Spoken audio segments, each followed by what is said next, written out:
Governor Otter outlined his agenda in the State of the State address. Indeed he did. The governor touched on a number of hot-button issues, but the one getting most attention certainly seems to be education. Yep, the governor is asking lawmakers to restore money for public education back to pre-recession levels by adding more than $101 million to the school's budget. I'm here to offer my view on what our state priorities should be and where our resources can be most effectively used in the public interest.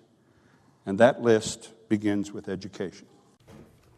Well, even though the governor wants to bump up the education spending more than $100 million, some educators feel that still falls short. Jacqueline Powell explains how schools could still feel the pinch if lawmakers follow the governor's lead. My proposal for public schools calls for a 7.4% more funding. That's more than $101 million more than what went to public schools last year, which the Idaho Education Association, the state's teacher union, finds promising. It's nice to hear that there's an opportunity to do the good things that we need for our children. She says it's also nice to hear that the governor's budget plan takes into consideration teacher pay. The most critical needs are being able to recruit and retain quality teachers. And in order to do that, you have to have funding. The plan includes giving schools more than $31 million to increase teacher salaries. But operational funding, money that goes directly to the classrooms, could still fall way short. The governor recommends adding $20 million there. That still leaves us far short of the levels that were available in 2009. And no one is taking into account the fact that our population has grown in our public schools over the last 6 to 7 years. According to the Education Association, the governor's recommendation could leave each classroom unit in the state a couple of $1,000s short of what they need, something they can't afford. The operational funds are critical. In fact, that's why we've seen school districts increase their supplemental levies by over $1 billion over the last 4 to 5 years, is because our schools are hurting and they need the money in order to operate. Jacqueline Powell, KBOI 2 News. The governor is also proposing that the extra education money would go toward things like professional development for teachers, more career and college counseling for students, and better technology in the classroom. Well, in a statement, Sherry Ibarra says she is thrilled with Governor Otter's budget recommendation for Idaho.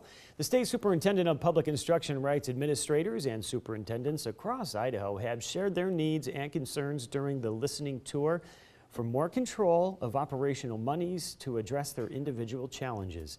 Ibarra will propose her budget at the end of the month.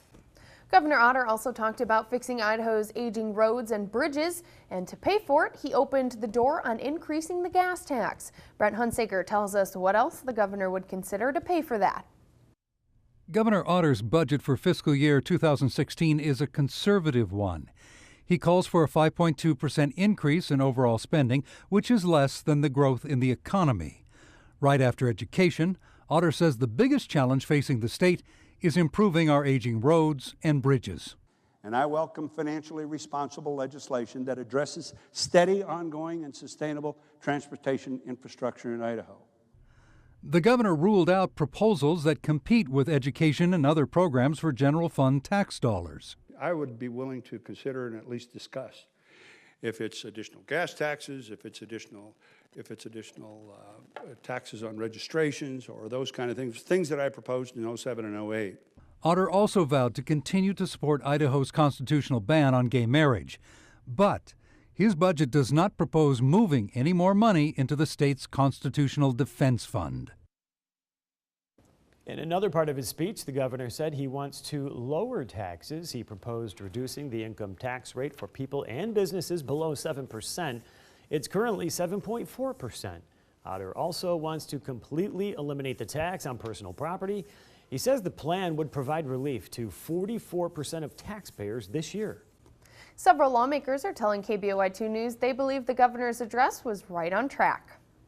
I was very encouraged that top priority took about half his speech, as near as I could tell, had to do with public education, K through career, as he calls it. But Democrats say they would have liked to hear a little bit more about job growth. House Minority Leader John Rushi called it one of Otter's best speeches, but he says it could have been a little better. I would have liked to have been a little more assertive and definitive on transportation, The same way with Medicaid funding. And I do think that we should not waste money pursuing discrimination against our gay and Idaho citizens. Of course, the governor just hit the high points. It's now up to lawmakers to hash out all of the details. Well, legislators have been busy, or have a busy couple months ahead of them. To watch the entire State of the State address, head to KBOI2.com and click on this story.